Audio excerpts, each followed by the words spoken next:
It's 7 a.m. in the morning. You just got the bump. You just got a $10,000 raise. Your salary increased. You've been grinding for this for 2 years, and the money finally hit your account this morning. You take a deep breath. You feel like you can finally relax. You open a delivery app, order a $35 lunch because you're too busy to cook, and you don't even flinch at the delivery fee. You earned this. Stop. Wake up. You didn't just buy a sandwich. You just initiated the silent protocol that keeps 99% of high earners broke. Today, we aren't talking about luxury cars or buying mansions. We are talking about the invisible, deeply relatable financial trap that happens the exact moment you start making good money. I am going to show you why the most dangerous raise you ever got was the one you spent, and how to weaponize that money before it ruins you. Let's talk about Mint. Mint just got promoted to senior manager. He isn't stupid with his money. He's not going into massive credit card debt to buy designer clothes, and he isn't trying to impress anyone on the internet. He thinks he's safe from lifestyle inflation. But Mint is falling into the most insidious trap in the psychology of money: the convenience tax. When Mint was making $50,000 a year, he had time, but no money. He meal prepped his food on Sundays. He fixed things when they broke. He did his own laundry. But when his income doubled, his internal narrative changed. The job got harder, the hours got longer, and Mint developed a severe case of "I earned this" syndrome. He convinced himself that his time was now too valuable to do mundane tasks. So, where did the raise go? It vanished into 1,000 invisible cuts. It went to the $400 a month meal delivery services because he was too exhausted to cook. It went to paying premium prices for direct flights because layovers were too stressful. It went to upgrading every piece of software he owned to the Pro tier just to remove watermarks and ads. Mint bought a frictionless life. He used his entire raise to insulate himself from minor inconveniences. But here is the terrifying part. Mint didn't realize that he was using his new salary to fund his recovery from the job that paid him the salary. It was a perfectly closed loop. The corporation paid him more to take on more stress, and he paid that money right back out to the economy just to cope with that stress. He wasn't building wealth. He was just financing a more comfortable cage to live in. To fix this, you have to understand the glitch in human neurochemistry known as hedonic adaptation. Think about a time you tried to fix a technical issue, like a computer screen where the brightness slider is broken. You keep dragging the slider to the right, demanding more light, but the screen doesn't change. The system is consuming twice the power.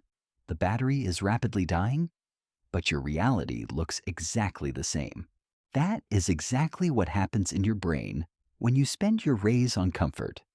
When you increase your spending to match your new income, you are dragging a broken slider. You are burning massive amounts of capital, but your baseline happiness does not shift.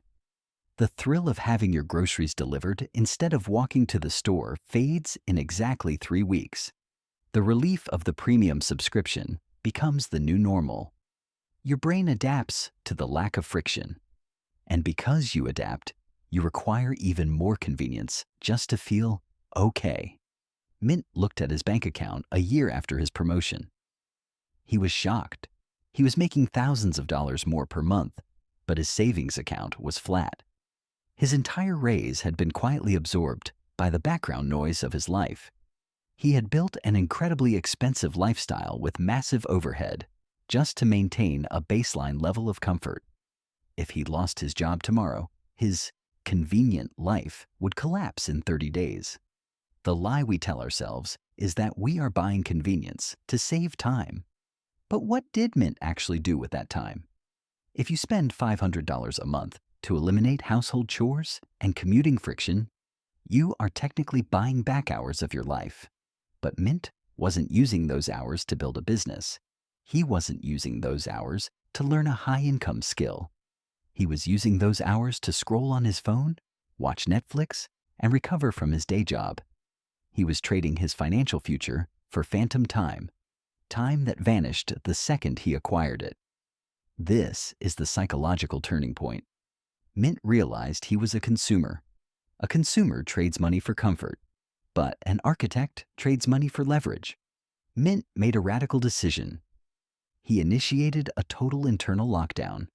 He looked at the mirror and admitted that he was not too good to cook his own food, and he was not too important to experience minor inconveniences.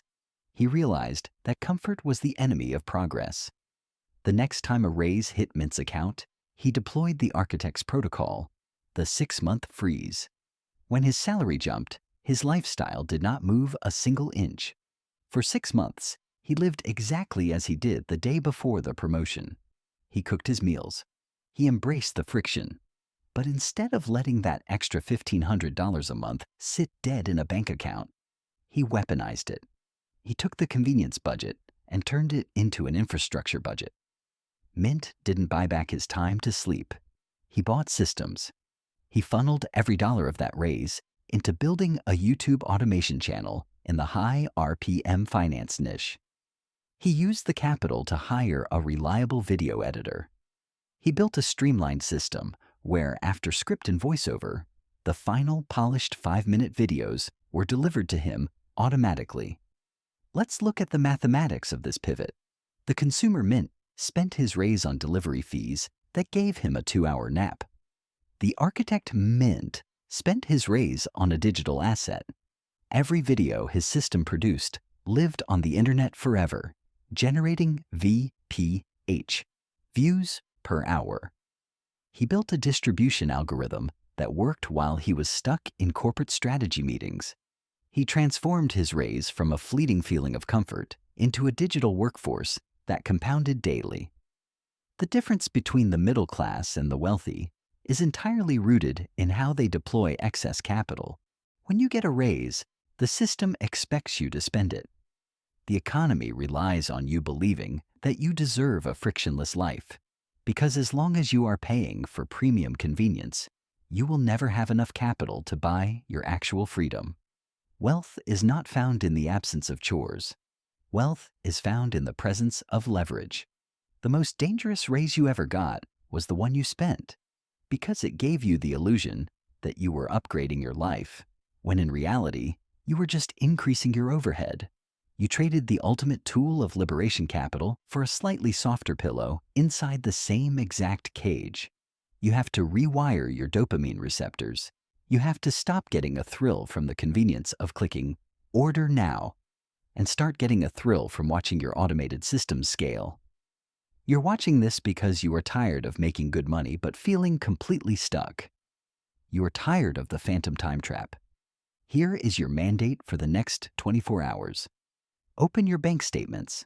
Find 3 recurring expenses that you use purely for convenience. The delivery apps, the premium subscriptions, the friction killers. Cancel them. Take that exact dollar amount and automate its transfer into an investment or business fund. Embrace the friction today so you can own your time tomorrow. If you are ready to stop buying comfort and start buying leverage, if you want to master the psychology of money and join a network of architects designing high-velocity wealth systems, join the community. Hit the subscribe button and turn on notifications. The next time money hits your account, remember, it belongs to your future. Do not let your current entitlement steal it. Stay grounded. Build the system. I'll see you at the next level.